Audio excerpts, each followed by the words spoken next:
Hello, everyone, and welcome back to the Same Old Arsenal podcast. I hope you're all doing very, very well. If you're not, then what's wrong with you? I mean, come on, look at that news that has just broken.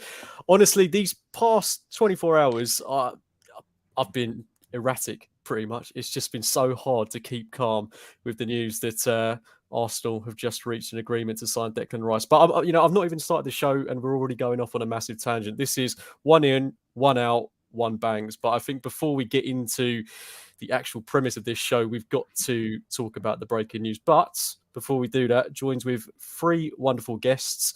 One is, in fact, my co-host. Amanda, I'll start with you. Thank you for coming on the show. You're here because I don't know how to use StreamYard. How does it feel to be back?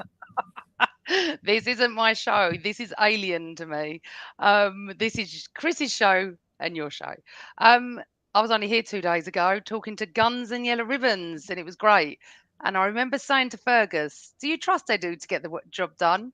He went, "No." I was quite like, "Yeah, okay." 2 days later, rice, baby, all in a good mood. Nice to be here, James. Pressing buttons and playing with knobs and things like that. That's what I'm doing.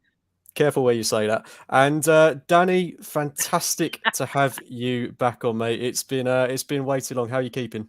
I am very good. I'm full of sausage and burger, which means it's a good day for me. And I woke up today at 4:30 p.m. There's a lot of euphemisms going on early in the chat. James, what have you got for me, mate? Anything just as inappropriate? No, my hands are here, so yeah, I'm all clear. There's no playing with knobs and no burgers or sausage for me. Lovely Just talking stuff. to them, But James. plenty of helpings of rice. Oh, that's beautiful. We'll stay with you, mate. I mean, we were just talking before on air. You were so confident that this deal was going to be going ahead.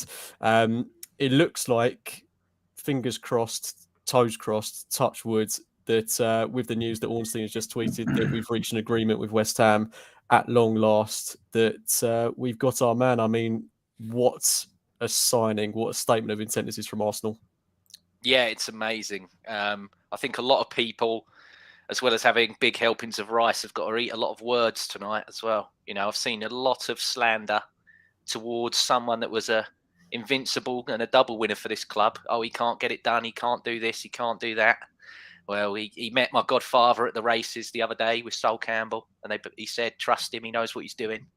And look what he's done. He's pulled it off. And Mikel has. And again, as much as Havertz, I feel, was Mikel Arteta going, hang on here, I really want this guy, get this done, and we've done it. I feel the same here for Declan Rice. This is two signings that our manager has really gone, I want both of these. And they were so important to get because when that pre-season starts, these two are going to be starting midfielders now for this club. They're both going to be week in, week out playing in that team. And you need them for pre-seasons to bed in, to get to know the teammates and everything else, because they're two arguably really important positions on the pitch. And to get them secured and get them secured before we even play a pre-season game is absolutely amazing. You know, I point out a lot of stuff this club does wrong. And I'm also very quick to praise it when it does stuff right. And this is absolutely superb. So, yeah, well played to all involved. Yeah, you have to say, Danny, I mean, it has been so refreshing for not just this summer, but last summer as well, to see Arsenal act early, know exactly what their targets are, and differently to last summer, where, you know, we had the likes of Lisandro Martinez top of our list and we didn't quite get him because United came in and just put all the money down. It's us on the other side of the table this time. And, you know, I'm not always an advocate of just paying whatever it takes to get a player in. I don't think that's always the right way to do things, because you just have to look at United in the way, you know, they're getting shafted for Mason Mount. But in this instance, where Rice is such a unique player and he's so, in my opinion, such a perfect fit for Arsenal, and Arteta so clearly wants him, to have just slapped that money down today after a couple of weeks of negotiating, it's just relief, isn't it? Took its sweet time, and I think as our football fans, we need to just forget about how much money it costs. Most people I know don't give this club a penny out of our own pocket, so what does it matter? And as Mike from the Gooners Pod was explaining to me in a Twitter WhatsApp last night, this isn't, you don't look at this as £105 million move. You look at it as X amount this year, X amount next year, maybe a little bit more the year after, and then a little bit more if he does this, that, or the other. I think West Ham are holding on because he's going to have clauses in contract that say if you win this or you win that, you're going to get more money. Well, if it had gone to West Ham, if it had gone to Man City, they would have got definitely more money because he will win the league, he will win the Champions League, he will do this, that, and the other. But we have got a player. I always go on about the Hale End boys. This bloke is born in Kingston upon Thames in London. He's only 24 years old, 43 games for England. Didn't realize, because I don't really watch England. I didn't realise he played so many games for England. It's just yet another step towards me taking notice of England as a team again, because we've got Ramsdale, we should have Ben White, we've got Saka, we should have Smith Rowe, we've got Rice, we're almost getting to the point where it's almost going to be a start in England starting 11 of Arsenal players. And then I might actually care about England again. But it's just great, a really good signing. But I was saying to Mike and Andy last night that when I own the club, I'll get Declan Rice in the room, I'll get David Sullivan in the room, and I go, right, you leave this room, the deal's done. We're not buying him. We'll stay here, much like a Cobra meeting for the government. We're staying in here until the deal is done. None of this people tweeting, they know this, they know that. No, I'm not. Don't tell anyone you're coming. We'll work out a deal, and then you leave after the deal's been sorted, because all this nonsense on Twitter, I've just been ignoring Twitter for days because it's absolute nonsense and people trying to make a living off the back of it. Yeah, I think a lot of Arsenal fans were in a bit of a meltdown when Di Marzio tweeted last week that City were advancing into talks with him. But Amanda, for you, I mean, signing Rice on its own is an absolutely phenomenal thing for Arsenal to have done. Like I said before, it's a massive statement of intent. You know, I've never seen Arsenal go to these lengths, and the fact we're putting down £100 million plus bid is just, you know, I didn't think I'd see Arsenal do that. Not this soon into the process anyway. And it's testament to how far the club have come. But the fact that we've pipped Man City to his signature, who, you know, a lot of people have said were never truly in for him, you know, never did the groundwork. They've just come in because they've lost Gundogan. I mean, they did put down a substantial bid. I mean, they're not just doing that, you know, just on a whim. The fact that we've gotten in there and we've made our statement of intent very clear by just kind of, you know, we were worried about City blowing us out of the water. I don't want to say we've blown them out of the water, but our latest bid is significantly, you know, higher than what they've just bid. To have got it over the line, I mean, how big is that for us? Oh, it's massive. It is massive. But the biggest thing about it all is that Declan Rice chose us. He didn't want to go there anyway. He wanted us. Money didn't speak in this. Don't get me wrong, he's not being paid poorly. He's not going to get the wages he'd have got at City. But that just shows the stature of the man, I'm afraid. I'm not afraid that it's great news. Absolutely great. We've got a player that wants to play for us. Nothing to do with money, because he'd have gone there. He'd have been set for life. He's wanted to come from us from day one. And Danny's right. Twitter went into meltdown. Not everybody. A bit like James about 10 days ago, I was sort of told that it's so much more positive. So when Twitter went into meltdown, I thought it was quite funny. And I kept saying to people, just keep the faith. You know, you could tell this was slightly different to a lot of transfers where we lose. It really is. There was no rumours from the Declan Rice camp about City. There was nothing like that. He wanted Arsenal. He got Arsenal. Edu got his man. And, you know, those people that went for Edu over the seasons, you know, when he was in the director's box and people were going for him, should hang their heads in shame. You need patience. It takes time to build a football club. And the fact that I've been arguing with Gooners today is hilarious, and City fans, because City fans want us to think that Erling Haaland cost 50 million quid. Put a one in front of it, and then we'll all agree 150 million. They're coming at us now saying, oh, you've bought, you know, you're buying the league.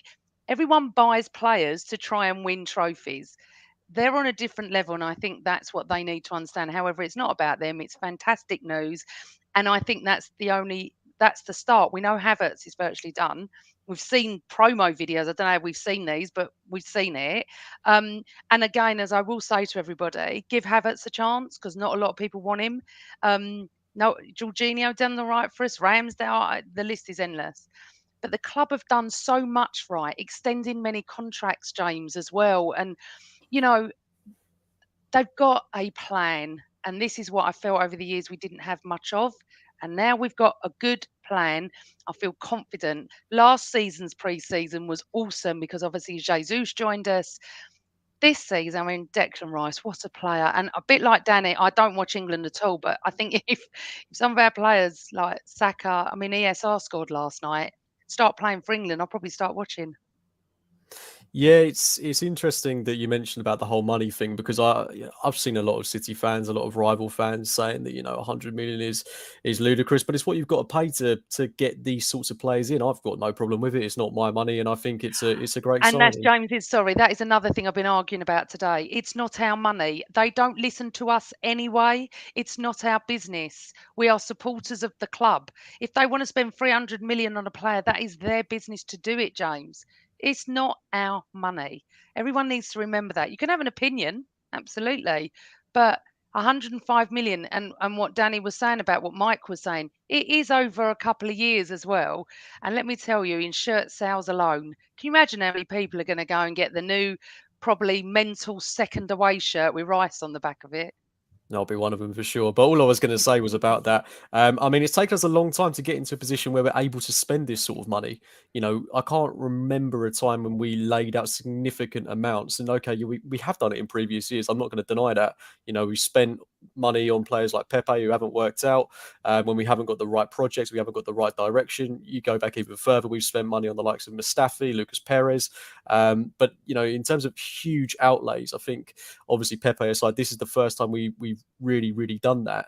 But you've got to remember there was also a period where we moved from Highbury to the Emirates where we didn't spend any money at all, where we sold our prize assets. We sold Nasri, we sold Adebayor, we sold Fabregas, we sold Robin van Persie. I mean, we've been through years of suffering to get to a point where the Emirates project, if you like, even though it's 17 years later at this point, is finally getting off the ground, and we're starting to see the rewards that we've waited for so long. And I mean, there's so much to be positive about Arsenal. And I do want to move on from the Rice discussion because it's so easy to get swept into this. We could do a whole podcast on it. But JJ, I'm just going to ask you one quick question. I think you're of the opinion that Havertz, Rice, Erdegaard could be the midfield three next season. I was just wondering, because a lot of people were talking about Rice playing as the 6, playing as the 8. I think he's good enough to play in either of those positions and excel. How do you see him fitting into this Arsenal team? Yeah, so I've had this discussion for weeks on other podcasts that I do, and I believed he was being purchased as an 8 because Kai Havertz was coming in as a second 9 option. And I thought that means that it's, literally put up or shut up time for Eddie or Balogun as well. Because now you've got Havertz that's a potential second 9. You've got Trossard, who's been used there more than Nketiah towards the end of the season when he, sort of dipped a bit. But I think now, seeing all the reports and the articles, Arteta is very much of the opinion that no, Kai Havertz is going to be my Granit Xhaka replacement. And I'm going to get more output. Granit Xhaka last season arguably had his best season for us. I won't sit here and slander the guy. But he feels that Kai Havertz is going to get him more production in that position. And he said it weeks and weeks ago in a conference. He said that, if what I'm building is a car, I need a better engine. And it's right. Thomas Partey, for as much as I think he's a good player, his hamstrings pop every 2-3 games, and you can't trust him. He's going to international duty with the club doctor. That's terrible. If he can't be trusted to, look after himself on his own, he has to have the doctor sort of chaperone him to make sure that he doesn't overexert himself or hurt himself. That's not a good sign. Plus, you've got everything else that's outside of football that I won't touch, I won't go into, but that plays on his mind as well. I think you're seeing a player there, all the other 6s that we've got in the club, Jorginho and El Neni, they're all going that way. They're all regressing. They're not going to get any better. They are what they are now, and they're either going to stay like that or they're potentially going to get worse. So to sign Declan Rice, who can go that box to that box, and do that all game and do it twice a week. He's a 2-game-a-week player. We haven't got a lot of them in this squad. It's just genius. It really is genius, James. I can't. Anyone that's knocking it, you're mental, in my opinion. Sorry, you're No, absolutely mental. I can tell you're buzzing about it, mate.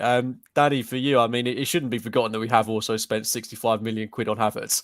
I mean, that's just how productive Arsenal have been with this start to the window. I mean, to have spent 170 odd million on 2 players so early on. I mean, we're not even in July yet.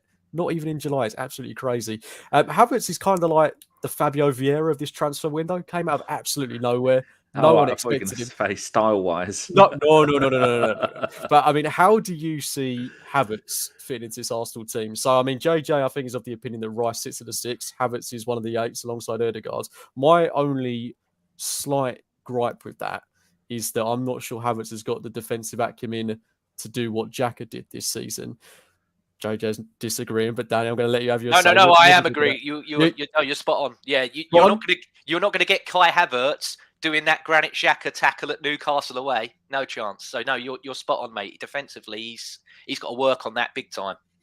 So, Danny, does that leave us more susceptible in that area, perhaps? Well, I think the formation isn't going to change from last season, and we've seen that sometimes our central midfield got a little bit packed when Zinchenko moved into central midfield. So what we got at the moment, we've got direct replacements: Partey out the door, Rice in, same position, Havertz coming in to play in the Xhaka role, and then we will have Zinchenko when he does move into central midfield. It's not going to be a little bit of chaos at times it was last season, which was a little bit disconcerting because you don't want to see too many players in the middle of the field getting in each other's way.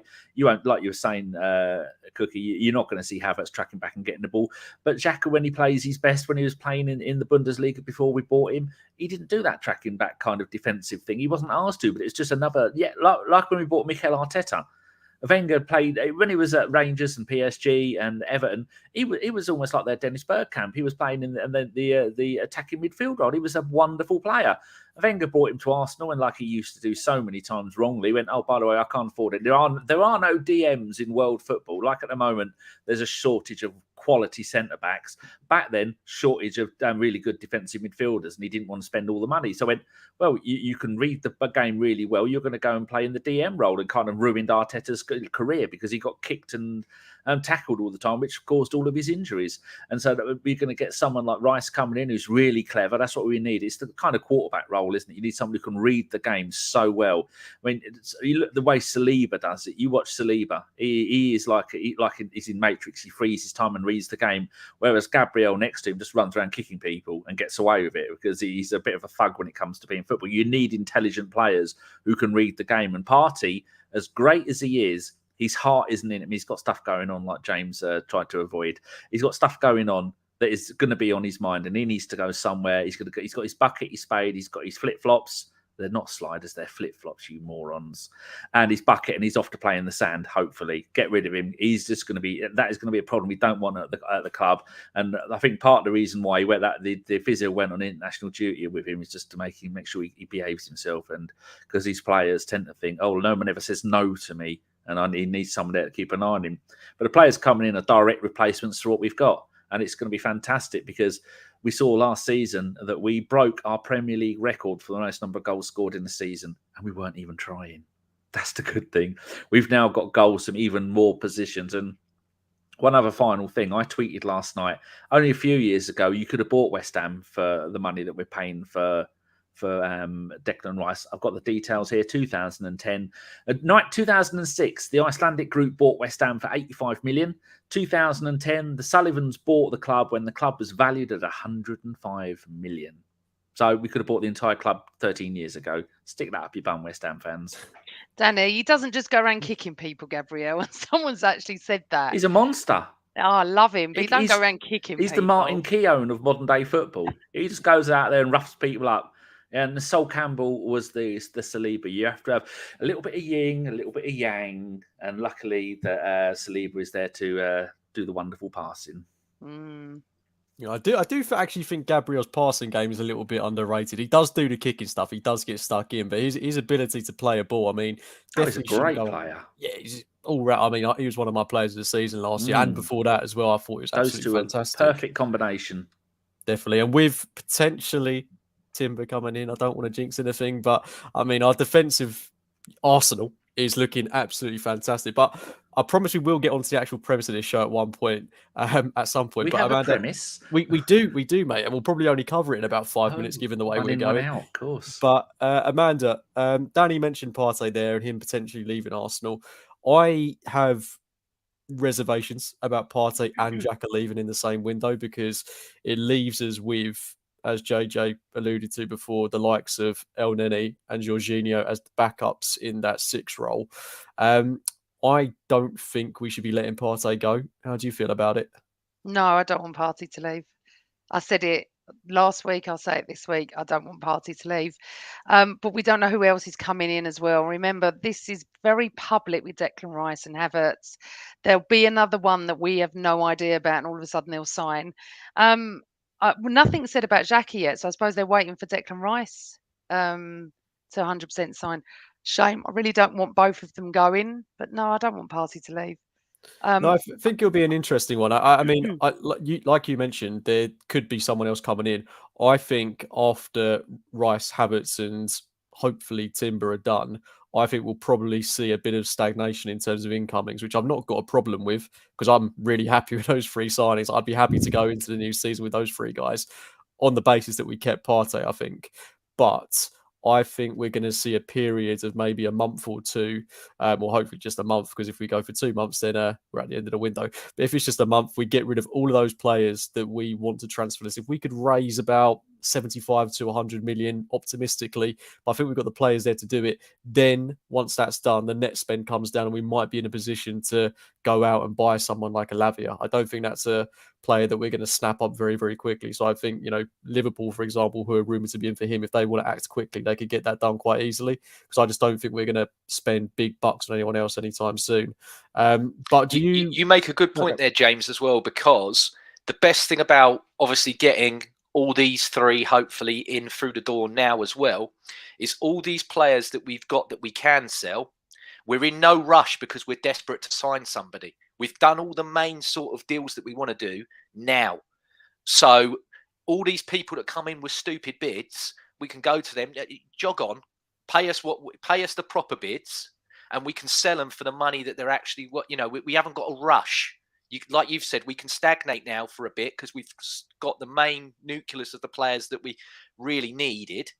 And then we can be, if people offering like 25 million and that for Tierney, no, we're making a profit on Tierney, or we're getting the same. We're not making a loss on the guy. The guy still could be, he could walk into any other team in the league and be their best left back. So you pay us what we really want for him, and none of this stupid nonsense. That's the other great point. And you have to give, again, the club as much credit as you can, because that allows us now to get proper bids in for people that we need to sell. And that's the only real gripe that I've got is we don't, since Iwobi and Chamberlain, our sales, okay, Willock as well, I'll give you that one. But our sales have been quite poor. But hopefully this season we actually do sell some people for some good money. Yeah, it's going to be interesting, isn't it? Because we've got a lot of, I think, sellable assets. Whether Tierney is one of them, I'd love the guy to stay, but he is one of those guys that could raise funds. Balogun, again, another one that I'd love to see in pre-season, but could raise funds. I think there's players in there that could be trickier to negotiate. Someone like Pepe, perhaps. I can see another and hopefully final contract termination there. But I mean, there's a lot to be optimistic about. I mean, these contract extensions for Saliba, for Nelson, for Saka, for Ramsdale, it's just a breath of fresh air. I mean, Arsenal are operating in a serious professional manner that we've not been accustomed to in previous years. So I've just got to tip my hat to the club, because what they're doing is just formidable, and how anyone can criticise it is beyond me. I mean, some of the stuff I saw towards Edu and the board after what Di Marzio tweeted last week, that City had entered the race. I mean, what? It's the same morons tweeting the same stuff. That's how they're on the back of my. There's a certain moron who does it, who's been banned from Twitter, just trying to make a living on slagging the club off. And then he never comes out with a retraction and going, "Oh, I spoke a bit too early there," does he? No, They'll probably say, Danny, that he spent too much money or something. He'll find something wrong with it. So I think we knew this was going to be £100 million all along. Well, we've got there in the end. And on that note, I think we actually have to start the show after 25 minutes. So we're going to start with the one in, which I think is going to be difficult now because, Rice effectively, well, I'm not going to say effectively, Rice nearly done. Rice is nearly at the boil. Havertz done, Timber, let's say halfway there. We can't pick those three guys. So let's go with the caveat that we can't pick those three to be the ones to come in. So Danny, I'll start with you. Any player that Arsenal, I think, could realistically sign that you would like to see come to the club this summer? That's a hard one because most of the positions are filled. So I think I'm going to have to go for. It depends on where Havertz is going to play because he's 6'4", and according to reports, he's really good at defending corners, and he's quite decent at corners because we've seen all season with Martinelli and Saka putting in wonderful balls, and poor old Jesus is standing on a chair and still can't reach the ball to header it in. And when Eddie gets up to the head, he just hits him in the head and goes wherever he wants, and he's terrible at it. So if we're going to use him as that attacking old-fashioned number 9, then if we're not going to use that, then I'd say someone like Vlahovic, who is leaving Juventus. Because they're skint, they've already got their replacements in. I think they've got Adrius Milik from is it Marseille, who's just another Edin Dzeko, another style player like that. I want someone who can score loads of goals, who is young-ish, early to mid-20s, who's going to come and do that now. Juventus need the money. We were linked with him before, and I'd love to see somebody like that come in who's going to score the goals. But it may be that they're not going to do that because we've got Jesus, who I really love Jesus, but so often we saw last season, he plays on both the wings. He can play in all 4 or 5 front positions. So, but if we get someone like Vlahovic, then he's just going to play in that one position and score goals. I mean, saying that, we saw an amazing number of goals last season, but we also wasted a lot of chances. That's the only real position, isn't it? I mean, we could maybe do with another decent centre-back. But then if the new centre-back does come in, then there may be, who's going to come in that's decent? It's going to be 4th or 5th choice because you're never getting past Gabriel and Saliba. So I'm going to go with someone up front who's going to be an actual proper striker. So Vlahovic. Yeah, Vlahovic is a great shout. I think to have the luxury of a completely different profile to Jesus would be that luxury. I mean, I think City have got it really perfect in the way they've got Alvarez and Haaland. I mean, 2 very contrasting players that can also play together but offer something completely different stylistically. I think that's the one part of City's team that I'm really envious of because, the drop off from Jesus to Nketiah is quite dramatic, if we're being honest, and that's why I'm quite eager to see Balogun given a go. It's a real shame that a lot of what we're reading is that he doesn't want to. I don't want to say he doesn't want to fight for his place. That might be giving off the wrong impression, but he wants to be first choice somewhere. I totally get that, but it would be good to see him vie for a spot with Jesus. I think that'd be so good for us. But Amanda, quickly coming to you to get your thoughts on this. How important do you think it would be to have a let's not say a Vlahovic because he's going to cost a load of money, but for Arsenal to sign, say, a Giroud-esque type player who's totally different to what Jesus offers? Oh, yeah, but we need someone to put the ball in the back of the net. But I have to interrupt you for some breaking news. Oh, God. Kai Havertz has written an open letter to Chelsea because it's been leaked that he says, I would have preferred for you to hear my thoughts on leaving Chelsea first from myself before blah, blah, blah. This isn't my style. It upsets me. He's left a whole big thing on Twitter. It's on his thing. So that's obviously a done deal, as we knew. And it wasn't done by Arsenal. That was a German promo, apparently. So that has just broken while we're live, people. So that is definite. Then he said goodbye to Chelsea. Sorry, I haven't done any research on this tonight. What did you just ask me? Because I'm so excited about Declan Rice and Kai Havertz that I'm all over. No, that's all right. I think we all are. That's why Don't we've done nod your half head, an hour on the James. I'm topic. so unprofessional, you know that. You've just messaged saying stick to the topic, and you're not even doing the topic. No, you're the one that's gone off topic. It's breaking news. I know. We never have breaking news that is exciting. But Amanda, it was just a really quick one. All I was going to ask on. was, we've got Jesus. If we were to have a different type of player, let's say someone like Olivier Giroud, 6'4", maybe Kai Havertz, but I'm thinking of someone that can really hold the ball up, back to goal. Jesus does do that, but I'm just thinking of someone in a completely different mould that, can get his head on it. Maybe we can put a few crosses into the box. How good would that be for us? Fabulous. We need that. I'd like Ivan Toney, but he's not playing for about 5 years, is he? Someone like that would have been superb. But yeah, I think I love Jesus, but we do need something different. Correct. I'm not going to go off topic unless something else gets announced. It'd be nice. And I know a lot of people are calling out for another striker. I think we have got options there. Nketiah aside, we showed we could play Trossard there. And I do think with Havertz, although yeah, I don't know where he's going to play, to be honest, whether he's going to be the 8 or whether he's going to be a rotational option at centre forward. Maybe we'll see him played out wide. But given his height, I do think there is a real opportunity for him to potentially fill that centre forward role if Jesus was out, if we want to change formation, or even if we were really going gun-ho to play Jesus and Havertz up top. I mean, that could be really exciting. So options are plenty. But JJ, coming to you, mate. Who's your one in for Arsenal this summer? So I've watched all the past episodes and they've all been forwards. Everyone's wanted forwards. I like to be unique and I like to be different. So for me, I have gone for Philip Billing from Bournemouth as a rotational option at number 6 and potentially at number 8. And if you want to, he can also play as a number 10. The reason I've done that is, again, all our other number 6s, they're all under 6 foot. This guy's 6'4", and he scores goals. His assists are very low, but I feel that he can improve them. He might lack mobility, but I think if you've got the fast players around him, I think he'd improve. If you're looking at all the money that we're spending, we've spent quite a lot. So Lavia, as much as I think he'd be great, I do feel he's probably going to go to Liverpool, and he's going to cost a lot of money.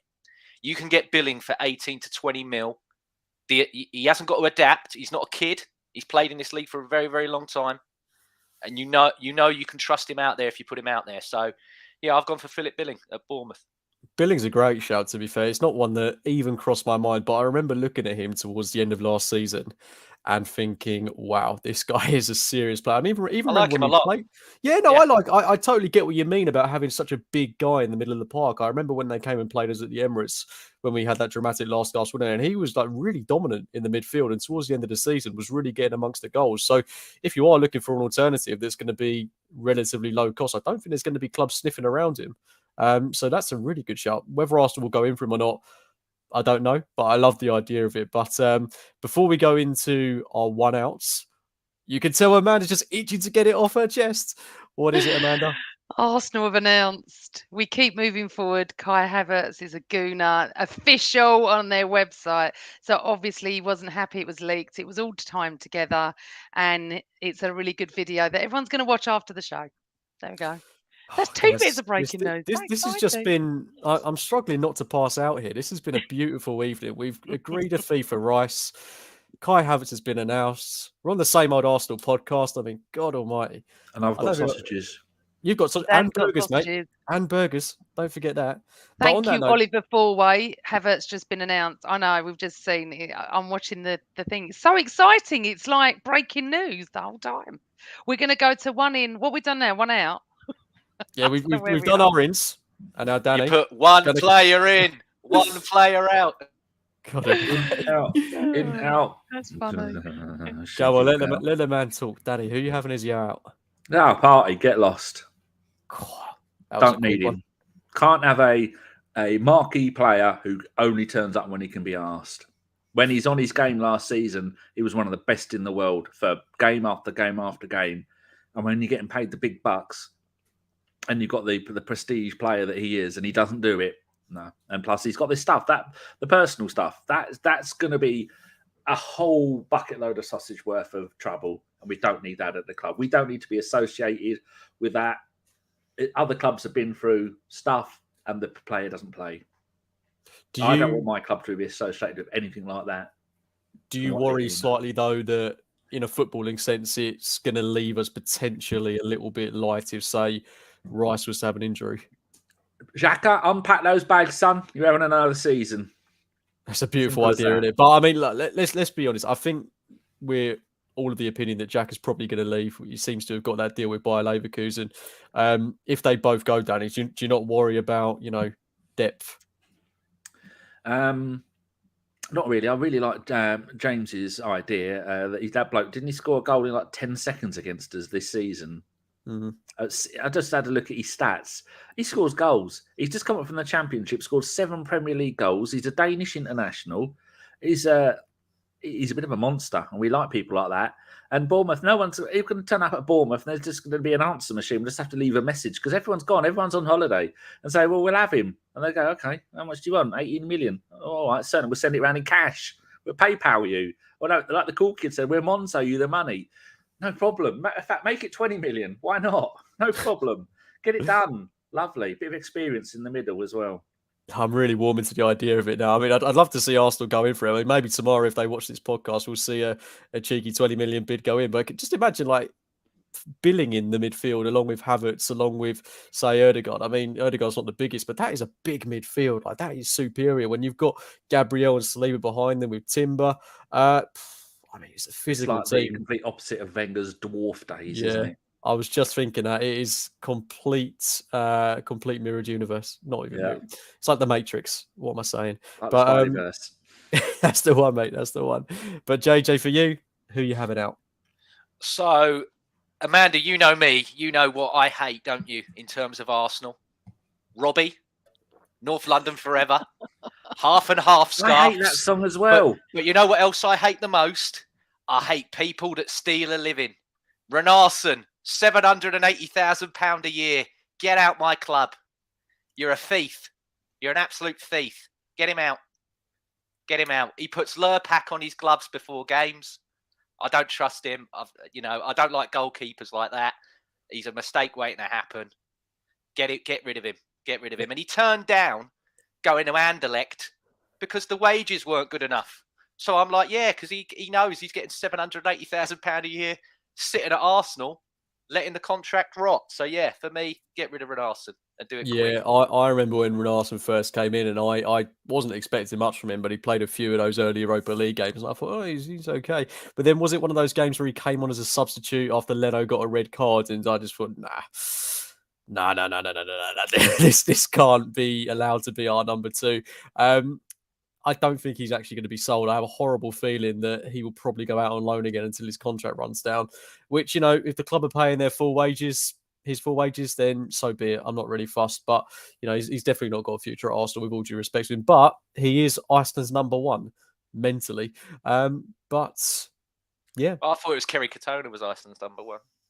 Ooh. That is, that's a low blow, JJ. Come on. Yeah, that's our out's done. Amanda, come to you. Is there anyone at all that you want to see come out? I know you didn't want me to come to you, but no, don't come to me. Who do I want out? I think I'm sort of done, and I really hate. You know me, I'm too nice. But I think time's up with Rob Holding. I know it's probably the easiest choice. I feel like for him, he should move on and let him go to a club and let him play his football. But we need quality, and he's just not enough quality for us. Yeah, and I think Rob Holding, if we do sign Timber, he'd be fifth choice centre half. I don't think there's realistically a route for him to be playing regularly at Arsenal. And we saw that it was quite detrimental when he played a lot last season. I thought it was absolutely fine in those two games when we played, was it Palace and Leeds at home? He's fine for those sort of games. But when the pressure's mounting and when he's got to have a sustained run, that's where, his faults really do become evident. But I think he could have a really good career at, someone like an Everton, a Crystal Palace. Go there, play week in, week out. He's going to have his... Yeah, that's what I mean. Yeah. Let him have... He's done his duty for us. He stepped in when he could, when we needed him. Let him go and play his football somewhere else, exactly at those clubs you said, James, those sort of clubs, and we get some fresh legs in our squad. But we've got nobody coming through. We've got nobody coming through the youths that is going to be first team ready. And then we've seen at the end of last season, we do need someone to be backup, because we can't. Next season is going to be a 65-game season. And who else are you going to get of that quality who's going to be perfectly happy to stay at the club? He's a magnificent influence around the club, just like El Neni is. And what would we get for him? 10 million? I wouldn't take the risk. He's a wonderful human being. He's got great hair. Yeah, I mean, if he's happy to stay and, be a bit part player, and accept that he might not even make the bench sometimes, then, I've not really got an issue with it. I mean, his wages aren't going to be astronomical. But I just think in terms of him getting football, I just can't see it happening, because we've got Tomiyasu that can play centre-half. We've got White that can play centre-half, Saliba, Kivi or Timber if he comes in. I just don't see a route for him playing, a lot of football apart from the League Cup next season. I don't think Tomiyasu's going to stay. You're not bringing in Timber, who is a direct replacement in every position for Tomiyasu. Tomiyasu had 2 seasons of injuries. He's not built for the Premier League. He'll probably be on his way. God, that's a bold call. You really think that? No, he's not good enough, is he? He's a great player on his day, But I mean, he injured himself in the last time he played by overstretching for a ball. And again, you can't have a player who's permanently injured for one reason or another. We had it with KT, and he sorted himself out. All of his main 3 injuries were all different injuries. But it seems every time. But some players just can't cope with the speed of the game in the Premier League. In Italy, as we all know, it's a little bit slower, a little bit more time to do stuff. And players are protected a little bit more, even though the Italian players are quite rough. But it's not suited to the game. And it's a shame because it's wonderful to have a Japanese player at the club, because all the Japanese fans are going to go, oh, who's he play for? Is he fit yet? Is he No. fit? No. No. I No, love Tomiyasu. I'm hoping he's back for pre-season. I'm not sure if that's confirmed, but it might be that he's back a little bit later. But I think I would be inclined to keep Tomiyasu, because I think similarly to what we saw with Tierney this season, if he's playing a role predominantly from the bench, then I can't think of a period where Tierney was, apart from 1 or 2 games where he was injured. So if he's available on the bench to come in, I think he is such a useful asset to have. But like you say, Danny, if he's going to have another injury-plagued season, then I wouldn't get rid of him this summer. But, January next summer, that's when I think you'd have to start asking the question. But again, another player that we could go on about. He's missed 36 games in 2 seasons. A lot. It's a lot. That's nearly a full season of games. And in one of those seasons, we didn't even have Europe. Exactly. So it is damning, and it's so weird because he's such a physical guy. Like, he's a big player. Looks so strong, so powerful, but yeah, seems to break down. But on that note, JJ, come to you, mate. You're one player in this Arsenal team that you think is going to bang next season? Well, again, I've watched every episode and it's been Saliba, Martinelli, Odegaard and Nelson. So to be different, I'm going to go with Trossard. I think he got 10 assists in 20 games and he only scored 1 goal. But I feel his output's going to continue. And I think in the Champions League, as well as in the Premier League, he is a great option to have. Do you see him starting much for Arsenal next season? Potentially, yes. If people from the club are listening, as well as people from England are listening, you don't have to play Bukayo Saka in every single football match. I know he's brilliant and you want to do it, but you don't have to. There's this thing called rotation. So do you think Trossard could play amazing. On the right? Trossard can play anywhere. He can play anywhere across that front 3 and can play as a number 10. Is he as effective as he is on the left? No, probably not. But he can do it. He can do all of it. Nelson, you've given 100 grand a week to Nelson. You played him for 171 minutes last season. You've got to trust him. Now you've given him 100 grand. Mikel's got to trust him more. If you're not going to rest Saka for Trossard, then do it for Nelson. But I still feel my one to bang next season is Leandro Trossard. He will be an unsung hero like Gabriel was, like we spoke about earlier for us this year. Yeah, it's hard to think of a bad game that Trossard had for Arsenal last season. The only one that springs to mind is the one at Forest away where just everyone was rubbish. But apart from that, he was really consistent in all the games, worked really hard, defensively fantastic. And like you say, he had the output to back it up with. 10 assists and a goal.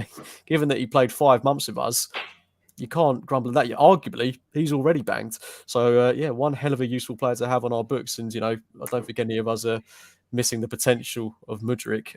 But for you, Danny, who's your one player in the team that you think is going to explode next season? Like the Chinese calendar, you have the year of the rat, the year of the monkey, the year of the hedgehog, the year of the ferret.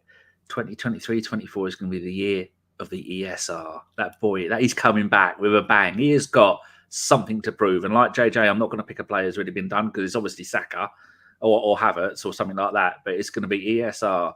We're going to be singing we've got ESR and Saka song again. Well, I won't be because I'm not going to go. But if I was there, I'd be singing it on my own. Be me and JJ holding hands and singing it at the top of our voices. And it's just, he is that boy. People have short memories. The stuff that ESR did coming off the bench in 21-22, just like Saka, the Europa League made Martinelli, Saka and ESR. People forget that. And ESR is a magnificent player. Played for England. He can play in any one of those positions. And much like when you're starting off a new game of Football Manager, you want players who can play in all your best positions. And now we have got so many players, Trossard, ESR, Saka, Martinelli, Smith-Rowe, Smith-Rowe twice. All of those players can play in any of those positions. So if any of them get injured, someone else will come in. And there's a reason why Remember, also people forget about Martinelli. Oh, he's done at the club. Arteta doesn't like him. Oh, what a shame. He's a great player. He waited till he got back from injury.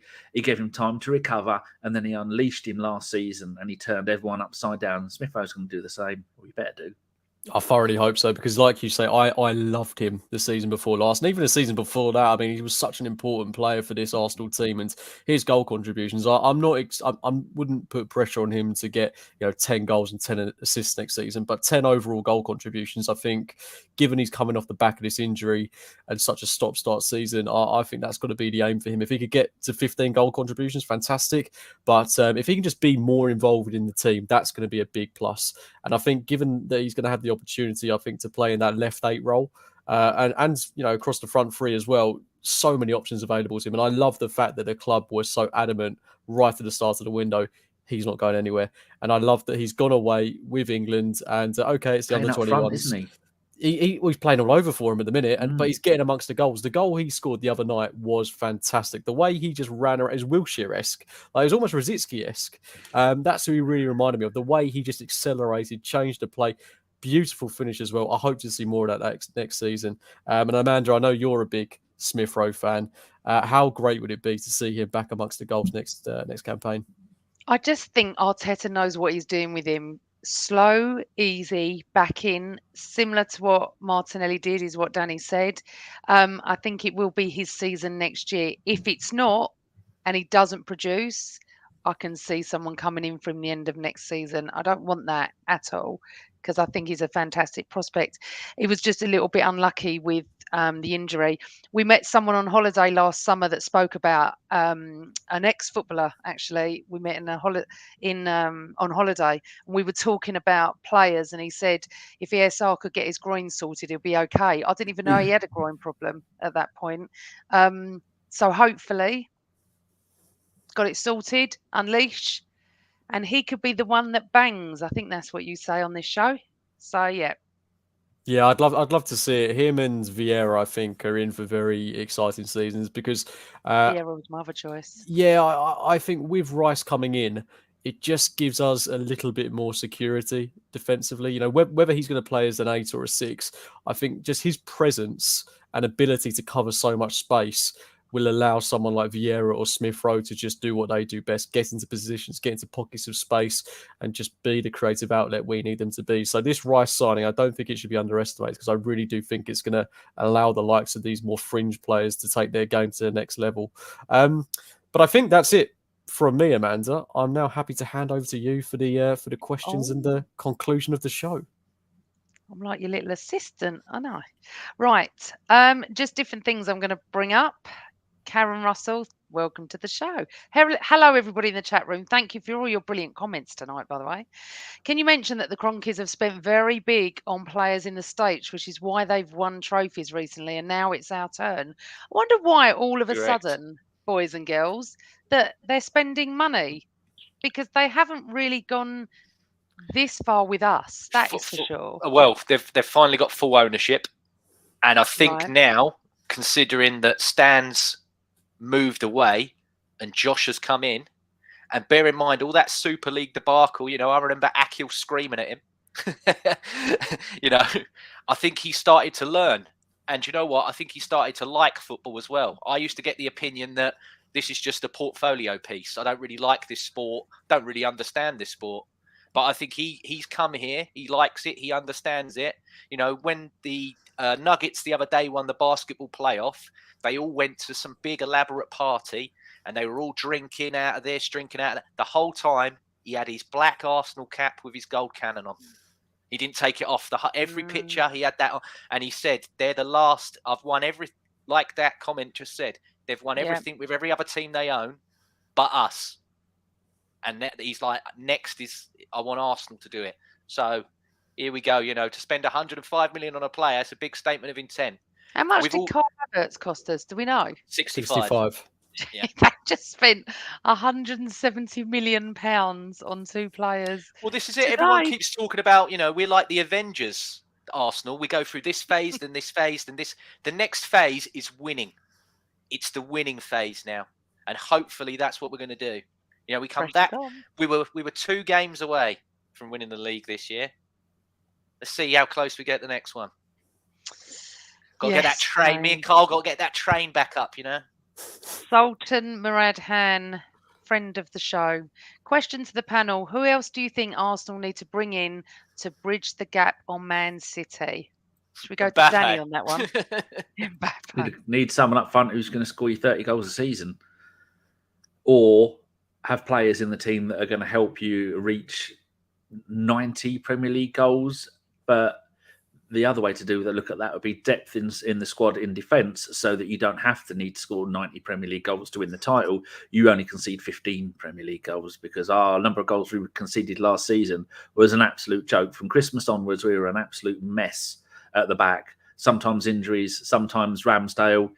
But I think Ramsdale saved us more times than he cost us.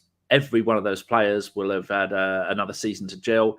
Ramsdale isn't going to be his best goalkeeper until he's 30, 31, 32. He's, 25 now? So next season might not be our season, maybe not the one after that, but if this squad stays together, then maybe 2 or 3 seasons' time, it's going to keep getting better and better and fine-tuning everything. But either get someone who's going to score loads of goals or stop the defence from letting in goals. Because remember, George Graham used to say, first thing you do when you join a new club is sort out the defence, and goals will come. Which Wenger didn't need to do, did he, Danny? It No, was he sorted, didn't. which was lovely. was. Okay. Right, this is interesting. I was thinking this afternoon, driving home when it was virtually defo about Deckers. I wonder what... Don't do that, LGL Cool J. I wonder what Wenger is thinking just now. James! I hope that Mikel wins the league is what I probably think he's thinking. Yeah, but I think what he's alluding to is the fact that over the years, the barren years of, could you imagine Wenger ever spending this relatively, say, 70, 80 million, 90 million on something, on a player? Look, I don't want to upset a lot of people, because I think I already have. Well, I think I've already riled a few anyway tonight with what I've said. That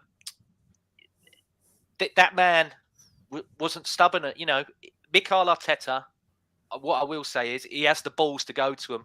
I want this and I want that. And I don't think Arsene Wenger did it. I don't think Wenger pushed enough. Okay. But take that out of the equation. What he was doing towards the end of his tenure anyway, just from a tactical point of view, just wasn't good enough. Let's be honest. Danny, you got anything to add to that? Just tactical, like James was saying. Just the only thing we can remember Wenger did back in the last few days was 68-minute sub. That's it. That's the only thing we could rely on. Yes. It's a shame. I know. Yeah, I was thinking about that before, thinking those days. Right, back to Havertz. Barry Byrne, welcome to the show. Hi, Bazza.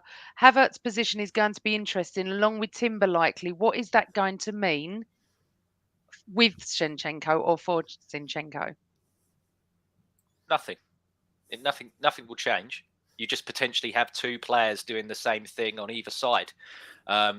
You can overpack the midfield, hopefully get people on transition, and then if they do lose it and get countered, you've got, again, going on Wenger, he used to call Touré and Campbell the battering ram. Well, if they're a battering ram, then I don't know what Saliba and Gabriel are, because they're pretty impressive. I don't fancy either of them losing a foot race 9 times out of 10.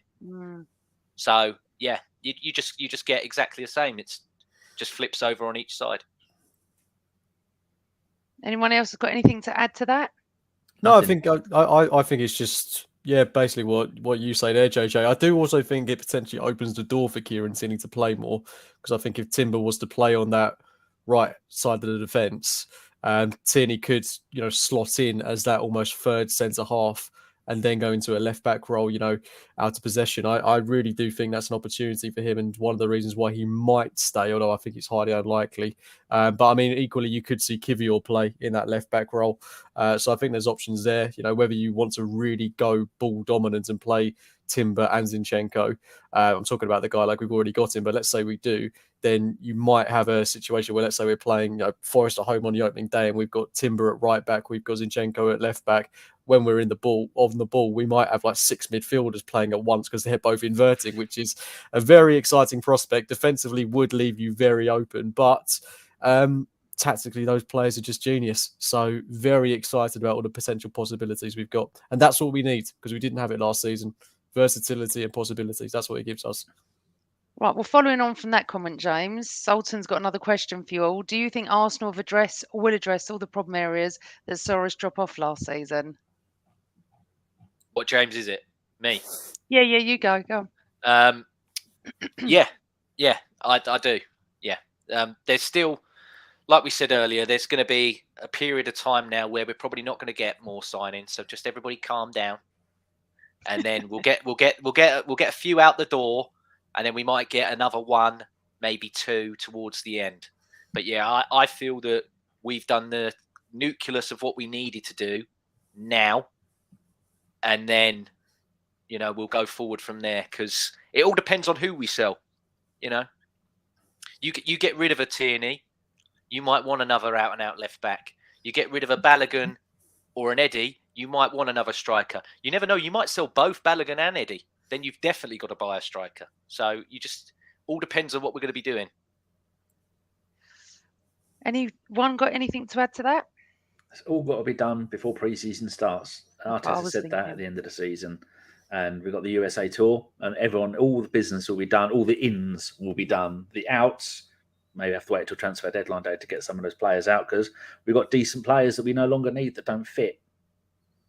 Yeah. I think if we'd have just signed Rice alone, I would have been really happy, to be honest with you. That's how important I think he is for us. And the acquisition of Havertz, I'm not sure if the club saw that as opportunistic because of the Chelsea situation. They had to sell before the end of June.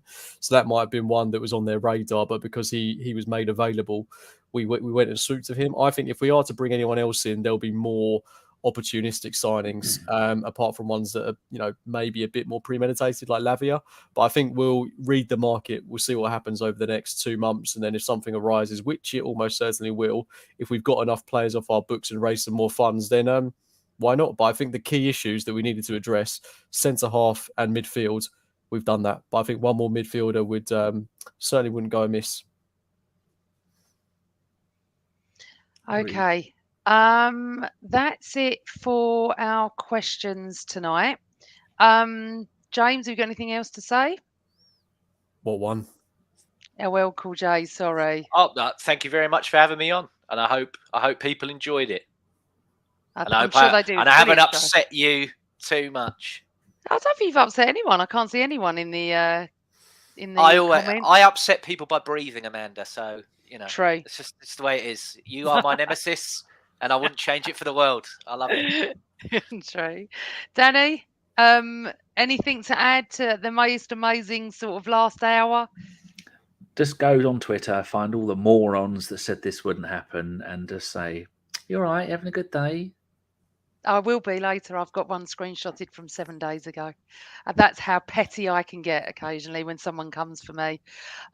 Just as a little promo for a friend of our show, Bearded, if you want to carry on talking at 9 o'clock tonight, Bearded Gooners, straight after these buttes, hop on over to BG Media and join the Loose Cannons for more Declan Rice talk. Bearded Moon, I can't even, sorry. Bearded Mooner. Bearded Mona, Bearded Gooner Media is on YouTube. It's going to be exactly like this, and you'll be able to ask him questions. Great guy. Carry on talking. Listen, it's fantastic. What an evening. Captain, you got any more to say before I carry on and tell everybody what's coming up? No, last thing from me would just be Arsenal operating in a way that I've not seen in my lifetime, really.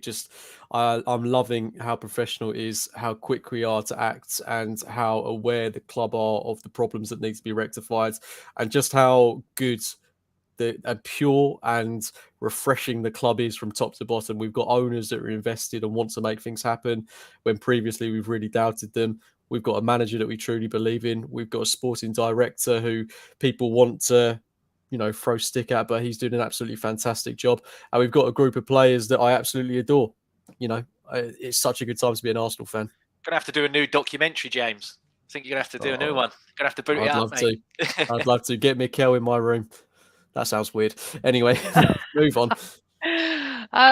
Great show tonight, boys. Really enjoyed it. Normally I'm in the chat room watching this, but it was really interesting, good fun, and the fact that we had breaking news. I like that I broke the news. So exciting. Coming up next week is we got a break on the weekend because I'm knackered. But next Wednesday, young Christopher, who normally hosts this show, is back from his hollybobs and will be hosting another one of these one in, one out, one bang show with two fantastic guests again. We are spoiling you. And then I'm back Sunday week with some really, really good Gooner girls.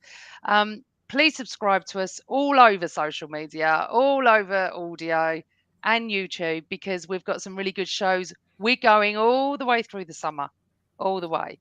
And it's an amazing evening, and never in my lifetime did I think completely 105 million pound would be spent on a player. It's so exciting.